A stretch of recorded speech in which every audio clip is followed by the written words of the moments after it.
Hello YouTube, welcome back to my Handsig channel.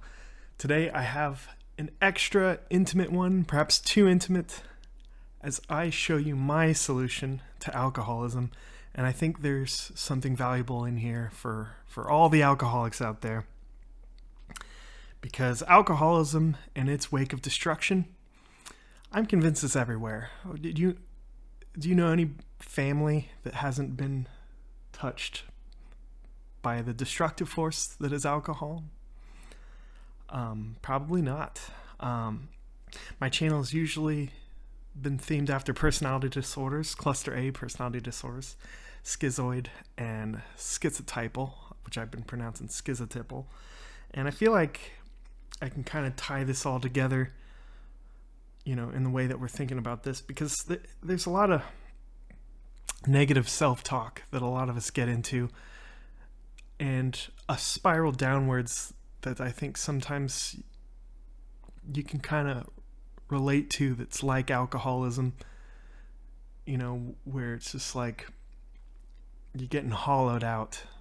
In fact, one of the things to note right at the outset is alcohol can hollow you out in your reward system in your brain. It can take so much from you that your sense of, I think some people have to reevaluate their whole sense of fulfillment and identity in the world, so it's like there's like a version of schizophrenia that can come about because alcohol's just done that amount of damage. In fact, if I ever want to haunt myself or torture myself, I just have to imagine a world where alcohol has never existed, and just think of all the loss I didn't have to endure. I mean, it's the wake of destruction. I think I'm a pretty bad case. I think the wake of destruction of alcohol has it's touched everything in my life. So I feel like I feel qualified to talk about this, and I've studied it for a long while. And I've got some recommendations and my solution. And at the same time, we're going to solve everything. Because I think if you solve addiction, you're pretty close to just solving everything in life. I mean, that sounds dramatic, but that's pretty much how deep it is. Alcoholism, it's like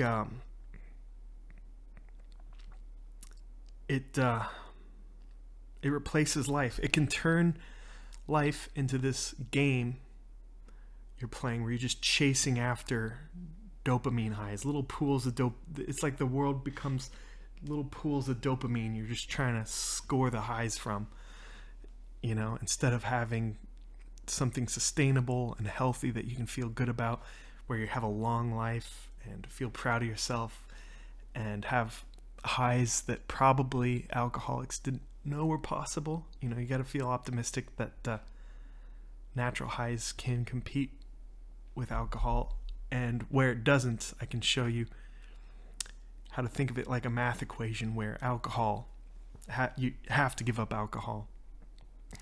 And we're going to definitely talk into the alcoholics with some of this, but I think if you're studying personality disorders, this will be valuable too. I want to start with They Might Be Giants lyrics of a wonderful song, They Might Be Giants song called I Love You for Psychological Reasons. I love you for psychological reasons. I'm going to cherry pick some lyrics, and you'll see where I'm going in a little bit.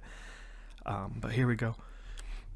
Why does the mouse share the house with the louse? They won't say, but they feel their feelings. It doesn't subtract from the fact that I love you for psychological reasons. Reasons I can't really get into right now. Flammable, undiagrammable sentiments pass between animal beings. It's hard to explain, but it's plain that I love you for psychological reasons. So, we're going to use this later. There's our foundation. What I'm getting at is we're all either mice or a mouse and a louse in a house, and the house is life, and life's a maze that's got cheese in it. And maybe you have to get out of it, or survive in the maze together. And so it's almost like a forced cooperation, even being very different. Maybe it's not ideal circumstances that in the maze isn't just two mice, it's a mouse and a louse. But in any case, we're in this same maze together, regardless of who we are, and we have to figure out how to cooperate. And there's so many, and I kind of want to start there a little bit, because a lot of the destruction in alcoholism that hurts the most is the way it takes relationships away from you, and the way it takes your favorite parts of your best identity that you've been building perhaps since childhood. When you're a little kid, you think of you have dreams and goals, and you're building an identity, and the identity has some cool stuff in it. Like I've talked about mine. I always thought, maybe it seems silly to some that don't like personality typing, but say you build an identity around being an INFP, you're an idealist, you're a healer, you're sensitive, you care about people's feelings, you want them to feel better, and you want to protect them from some pernicious source of tyranny in the world. You want to be a force for good. And of course, alcoholism, it can, and that can even be true, I think. You can decide that identity and have in you, latent in you, an ability to actually live it, some version of it. And alcohol definitely can steal that. It can take everything. It can even take that. Because there's a spiral downwards with alcohol, where I've said it in the past, where it's like you taking yourself apart brick by brick. It's like a lot of people with personality disorders have negative self-talk, and you don't want it to be true.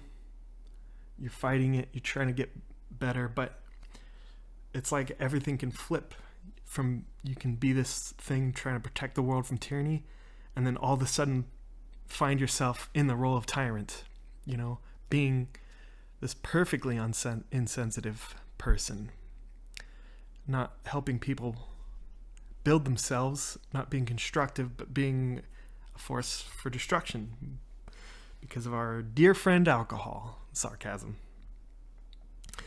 And one way that I like to frame it for myself is, I think about maybe this is step one for my solution content. I feel like when you're an alcoholic and that is becoming the dominant high in your life that you keep chasing after despite its destructive qualities, hollowing out any sense of fulfillment, it's like a bad pair of dice. Maybe you'll play this game with yourself, like, maybe you can be moderate. You just keep casting the dice, and sometimes you win. You just get the high. You just get the night where you're dancing and singing, and you are high on life. But you keep casting the dice, and eventually you'll roll destruction. You'll get into that fate, into that weird, bizarre place where, it can really feel like there's a monster inside of you that, who knows, maybe it's even maybe because of alcohol, it's even growing. There wasn't a monster, now there is a monster. Now the monster's getting bigger, and then maybe eventually the monster even consumes you, perhaps, Or maybe it's, so you win the dice roll sometimes. And so it warps your whole perception, because if you can win sometimes, then that's a high. That's a high nothing can compete with.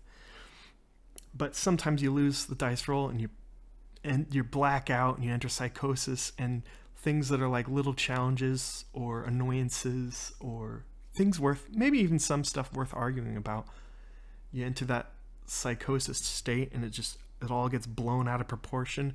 And instead of having a small argument, you had a wrecking ball argument that destroyed a relationship.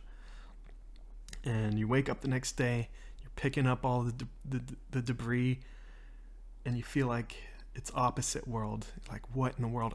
I almost feel like sometimes after waking up after a alcohol binge night that was destructive, it almost feels like I was a menace to myself. Like I betrayed myself. I didn't just betray the person I was mean to, or I lashed out via drunk texts.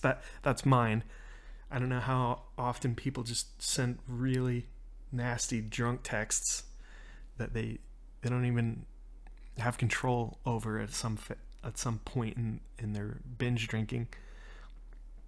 That you betray yourself. Eventually, you cast the dice, and the dice say, "Oh, it's time to betray yourself." So you go through this, and you're like, "Okay, my health's breaking down, my relationships are breaking down. I'm not choosing healthy paths where I feel fulfilled." You decide, okay, it's time to give it up. And at first, it's really hard because without that super high, it kind of leaves the life feeling empty. If you're not chasing dopamine highs, what are you chasing? And you're just kind of lost. It's easy to alcohol. If you're an alcoholic, you'll find a point where it's like you're just lost, and alcohol is still available there, and so it's like it's easy to relapse. So how to protect against relapses? Because there's that cycle: destruction, build up, breakdown, build up, breakdown. It's almost like a borderline pattern, which that pattern I think probably is all over the personality disorder spectrum.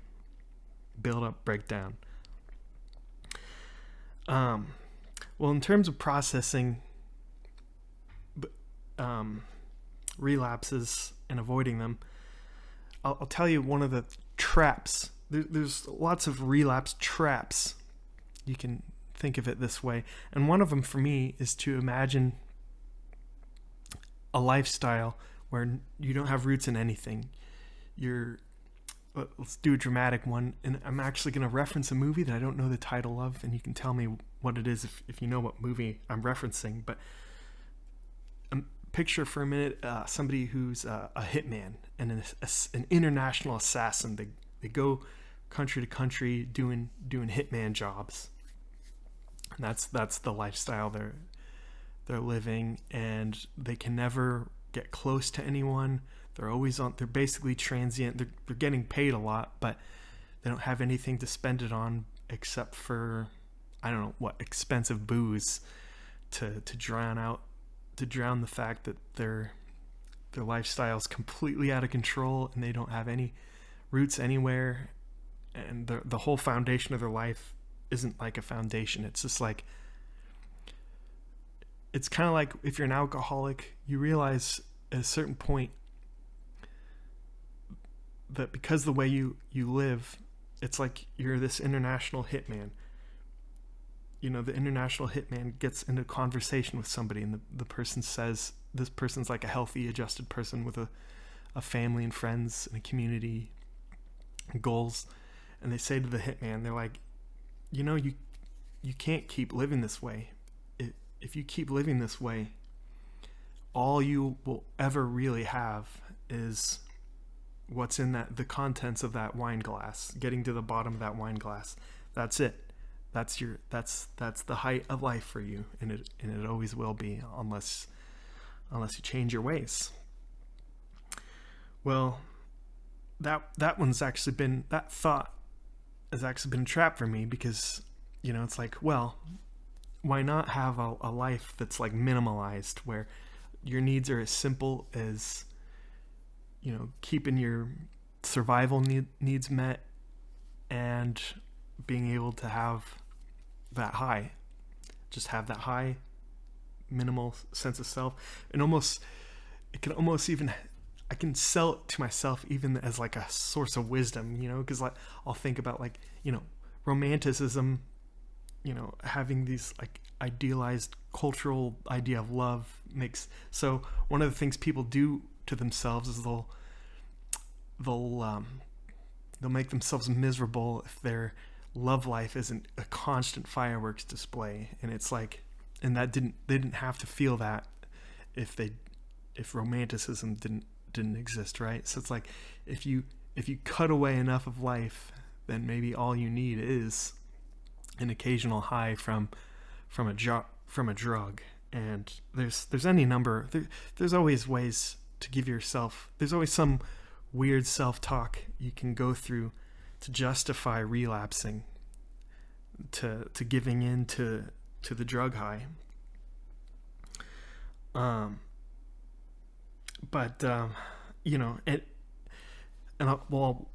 keep on this thread. Maybe you want life to be drama. You want to be dancing in the middle of nowhere, to be singing at the top of your lungs in that state,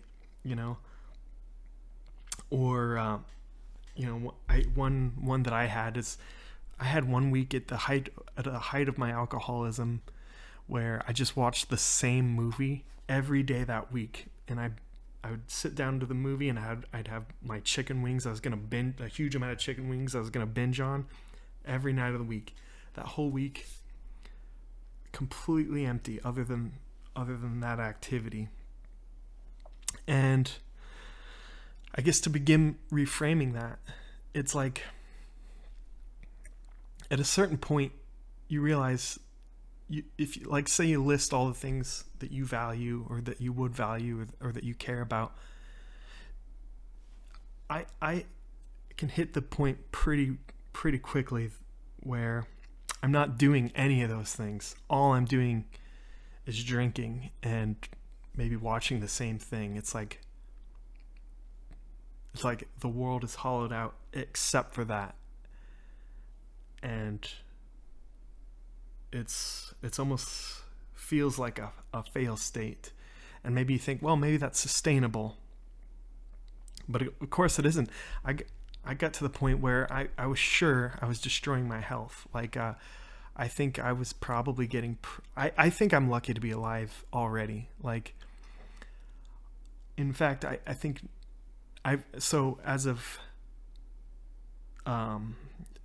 more recent than I'm comfortable, than I even want to admit, I had a relapse not too long ago after I went 2 years and 2 months alcohol-free, and it's really pretty wonderful. I start, you start feeling well-rounded and like you're living a healthy life. People are looking up to you. You're doing things you care about. You're doing a lot of the thing you're caring about. You're developing skills.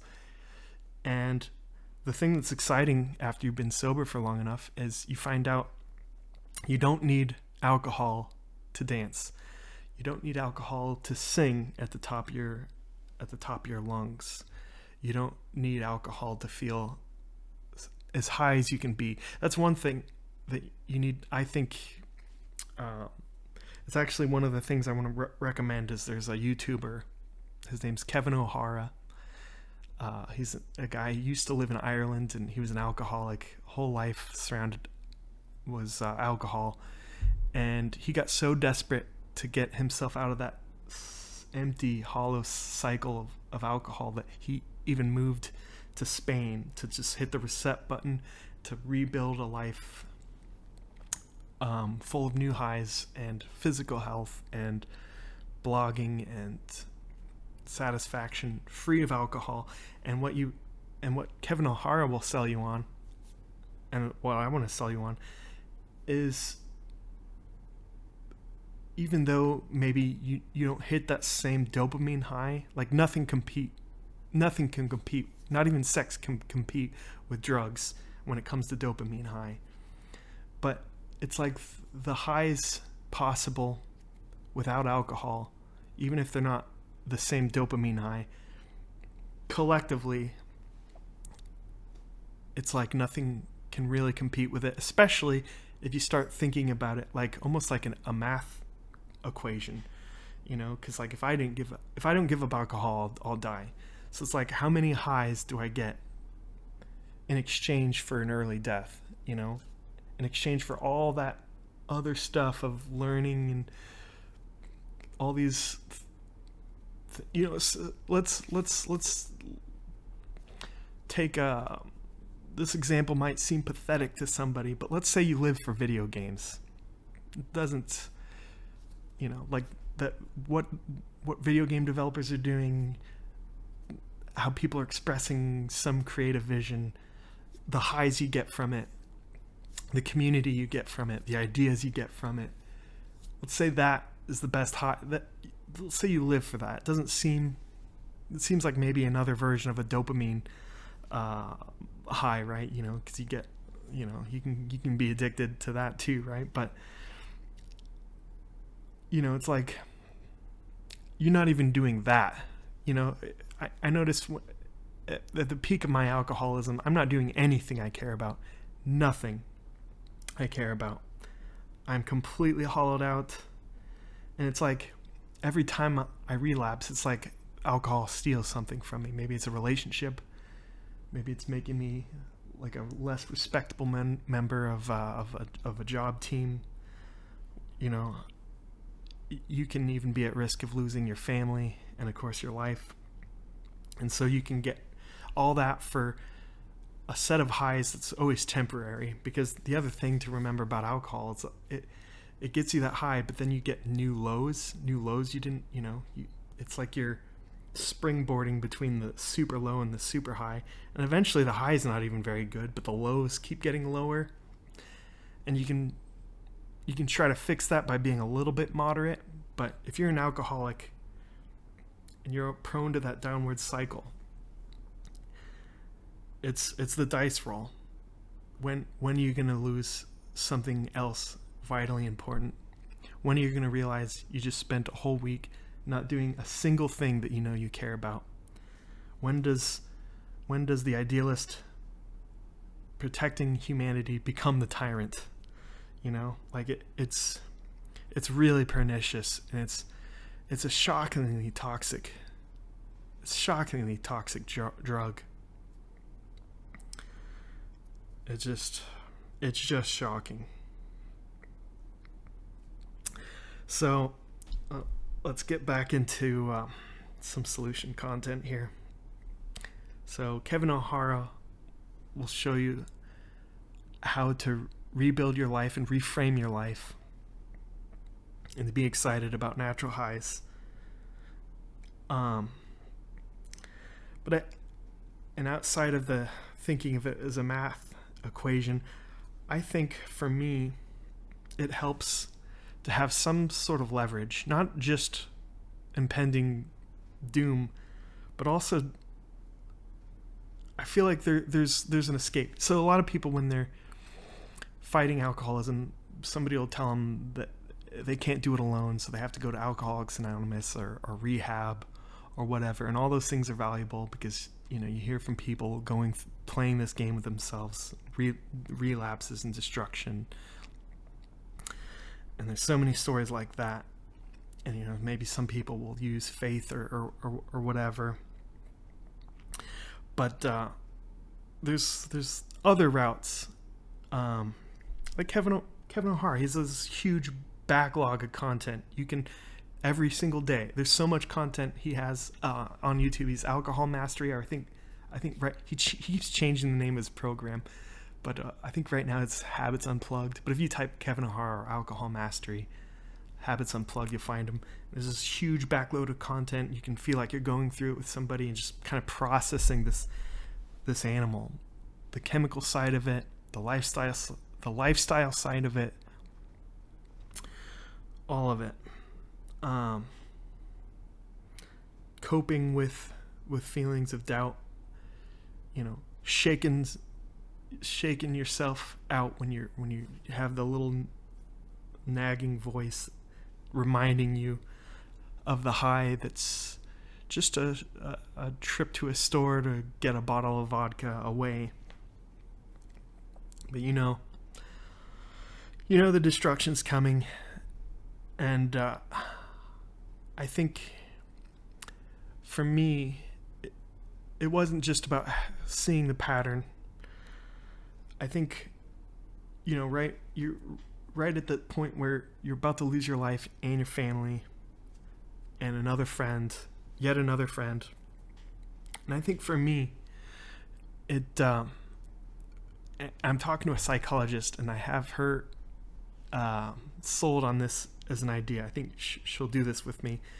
Is if I were to relapse again, then that would be the moment I chose to get on antipsychotics or neuroleptics. It's a class of drug that kind of blunts your dopamine levels. And theoretically, even if you're taking shots, it shouldn't be possible to get that gigantic dopamine explosion that makes you crazy. And so, in a way, they can be a good lifesaver, but they're not ideal to be on, because you're blunting your natural highs too. You're blunting all your dopamine. So, they're not an ideal solution, but they are a solution. They're better than losing absolutely everything, and that's where I am. That's how bad alcohol got for me. I'm ready for it to be out of my life forever. And that last bit of leverage, I think, can be the one. Like, if I really can't do it, I think chemical assistance is my final straw. Because the other way to look at this is, some people just need a release valve. Some people have the other version of the problem. Instead of life being a constant hunt for pools of dopamine, they're caretakers, or they're like hyper conscientious types, where it's like they're living for other people, which is good. Having responsibility keeps you alive and healthy. But it's like there's this class of person that doesn't have the ability to say no, ever. They're never being fair to themselves. They're not being authentic to themselves. And I'll link to there's a really good version of this in a speech by Dr. Gabor. How do you pronounce his name? Gabor Mate. I might be messing up the pronunciation of his name. The idea is, you got to learn to say no, and you got to have some release valve. Some people will even get psychosomatic illnesses, even cancer, if they don't treat themselves right and start saying no, sometimes. And I worry about how some people, that release valve might include alcohol. Like, maybe they save themselves by, taking more vacations, or just having maybe a couple more, maybe a day a week or something, where they can let their hair down, hit the release valve. Maybe they have some wine and go out with their friends and eat the big plate of nachos at least once a week. They have that cheat day, right? And that can be an adequate release valve, so they're not dying, because it gets really bad. Well, alcohol would be a nice release valve where you needed it, but that's another trap. You have to find new release valves, some way to give yourself peace, some way to have time that's you, where all the other stuff can just can hit pause on it, so you can focus on you and de-stress. Because otherwise, I can't be moderate. It hasn't worked. I don't know how many people dangle that like a carrot. This thought, oh no, I can be moderate next time. I really can. I can't. I lose every time. alcohol. Every time I relapse, I lose something important. And I want to be better. And let's go back to my theme with a They Might Be Giants song, the mouse and the louse trying to cooperate and get out of the maze together. There's an extra difficult problem life's set up for us. You know, it's the us versus them. There's a lot of versions of it. Left versus right, red versus blue, you know, tyrant versus rebel, you know, rebels versus empire, you know, all these different yin and yang. So, and sometimes you can feel like you're completely right. You're in that maze with the louse. And let's I'm going to give an example that's a little bit close to home for me, but partly fictitious. Let's say in my world there's a guy, his name's Jackson.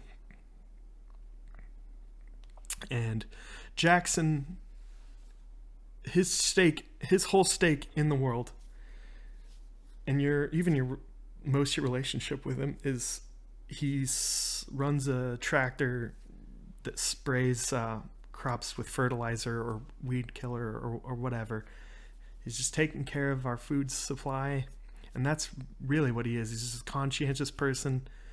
It's a good person to be in this maze with, you know, because he's conscientious and that's what he is. But for some reason, Jackson, a lot of his views, he's the louse in my mouse and a louse maze. I've studied it for years and decided, and maybe we can do this. Maybe there's a million different versions of this. We could go through it together and be like, okay, this person, Jackson, his beliefs really are abhorrent and they're incompatible with each other. His ideas and beliefs have become this horrible mess of incompatible views, some of which are deeply unethical and genuinely abhorrent, and you could argue are sending us straight into oblivion at rapid pace, all because, you know, who knows why. Maybe he's in a personality cult. You know, maybe, you know, it could be a million things. But so maybe you feel like there's an argument you and Jackson can have, but say you're the correct and Jackson is incorrect. You're still, I want to argue, one of the solutions to this is this framing that you can be right in every way, but if you're getting drunk and there's an argument that needs to be had, as soon as you're lashing out at Jackson and being tyrannical, impatient, mean-spirited, just, you know, putting the whole sense of cooperation at all risk, not only is Jackson not going to learn about his incompatible views, he's going to become deaf to you, and you're going to lose. You're going to appear to be the tyrant. You're going to invalidate yourself. And it's like, even if you have some argument somewhere that you're correct, now you're incorrect. It's like all of a sudden you are the tyrant in some way. And it never makes sense. Alcohol and then whatever the monster emerges from it, it's like that's maybe part of the psychosis. You can forget that what Jackson really isn't his abhorrent views. The real Jackson is the one who's in the maze with you, and his stake in life is spraying fertilizer. That's who Jackson is, and he's just confused. You can't abuse somebody. You shouldn't. In the end, who knows? I mean, we can all probably argue that good and evil exist. You know, it's a little bit sticky, but in the end, a lot of times, people like Jackson are just confused, or who knows? Maybe you're thinking, well, maybe I'm confused. You know, I'm just blind to something that Jackson wasn't blind to. You know, because the mouse and the louse are different. they're surviving the maze in different ways, right? And maybe neither of them were good or evil, but if the mouse is getting hammered and freaking out at the other mouse or the louse or whatever, they're losing. They lost everything. Maybe Jackson had every right to,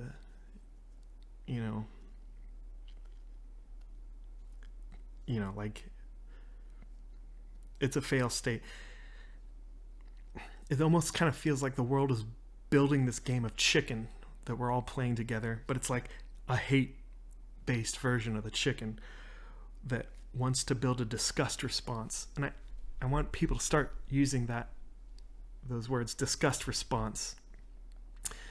Think of any time one group of people has a disgust response to another. I want to argue, especially when it's a group, because not everybody in a group is a tyrant. So it's like you are indoctrinated. You see another group of human beings and you have a disgust response to them and feel the need to lash out. You lost. You're indoctrinated, and you're only, a psychotic alcohol binge night away from playing the role of the tyrant. And you go, the best outcomes in life come from cooperation.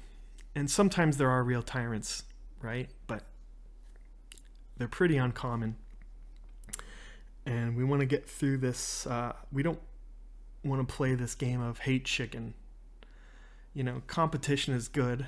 And you could say cosmically, maybe there is always an us versus them out of necessity, out of, all the pieces, all the evolutionary pieces of us as a set of genes replicating, right? But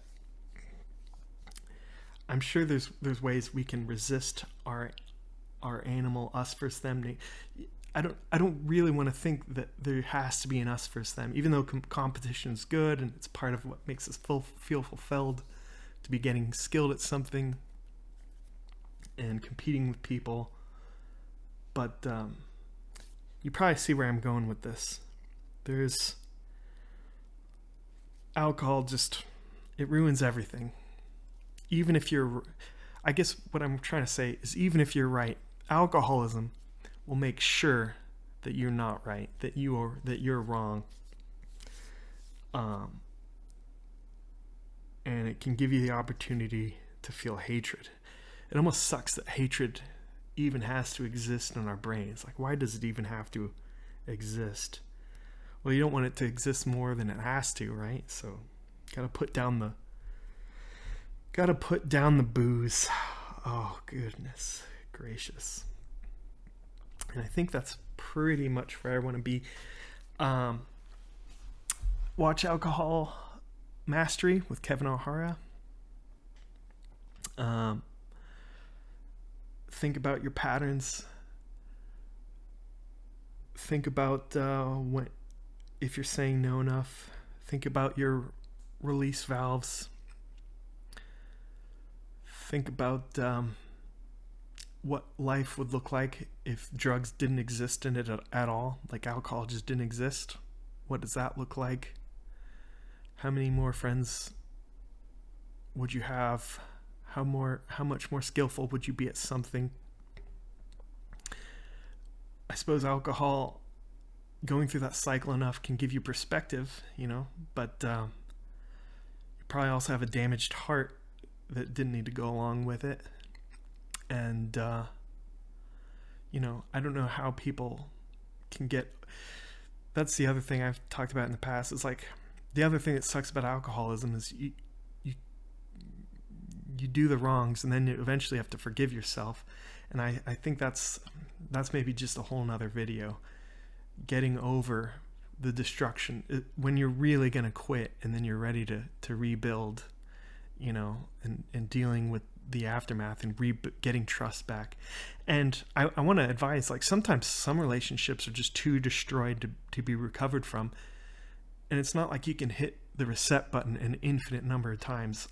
I don't even think human beings have, it's like we have a finite number of resets even within us, Like, it's like there's only so much love versus lost cycles inside us before you're just like, nope, I'm finished. Alcohol took all my good out, all the... there's always reason to have hope, but like, there's probably a much fuller version of life that you can't torture yourself about forever. But sometimes there is a reset button. Like for Kevin O'Hara, was moving from Ireland to Spain and taking up, trekking through Spanish landscapes, Anyway, I don't want to start spinning my wheels. I just want to make sure I didn't forget anything. I feel like antipsychotics and neuroleptics can be a good final measure to avoid, and maybe you can get off of those eventually and just be sober and happy and fulfilled. Even if you have a personality disorder, because you can say no to the downward spiral and the negative self-talk. I think lets up after a while. It's like after somebody experiences abuse, there's just like a healing period where it's just like they're rebuilding maybe even the reward system in their whole brain. Like it's like your whole system of trusting anything about life can get damaged, and it's like you almost have to rebuild your own sense of trust, like just as like a core concept existing in your brain, trusting anything, because a lot of personality disorders, trust is a big problem. And in a world where alcoholism exists, you probably start losing trust in yourself and start identifying with the tyrant or the monster that alcohol like let emerge. And good Lord, I can feel the emotions kind of tugging a little bit, because it's taken a lot from me. But I'm finished with alcohol. I'm finished with it. I can't go through that again. I can't do that again. Give up alcohol. If you're an alcoholic, give it up as soon as you can. I think I just have to keep videos if I start getting emotional. Especially when it's about this. I think it's one of the reasons why Schizotypal exists is you get... I'm going to steal an idea from Dr. Jordan Peterson here. He finds that people that get touched by malevolence enough in their life, it's like they start speaking in more and more spiritual terms, almost like they're combating that malevolence regularly. And probably drugs and alcohol had something to do with it. Maybe their son or their daughter was an alcoholic and nearly lost everything, including their own parents, their own relationship with their own parents. And that's what I'm saying. Choose antipsychotics and neuroleptics before you lose everything, before the monster is all that's left. Don't lash out at people. Build some cooperation. You can imagine, we can all imagine scenarios where lashing out is the only option left, like some kind of holy war. But without alcohol, you can at least know that you're standing for values and ideals. If we're going to be animals, that have to compete, we can at least do it in a healthy way where cooperation and diplomacy and strategies with the least amount of pain for the most amount of people. It can be the game we're playing instead of crash and burn. Build, destroy, build, destroy, build, destroy, build, destroy. And maybe a certain amount of that's inevitable, but don't use it as an excuse to relapse. Anyway, yep, that was a lot.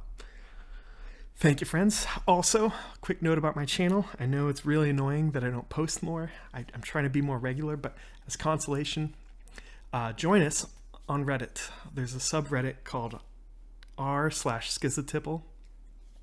I'm actually a moderator on there right now. I post a lot, so there's another way to get, if you enjoy my thought process and stuff. So, I'm Hinsug on Reddit. And yeah, thank you, friends. The journey continues. Good luck. See you later.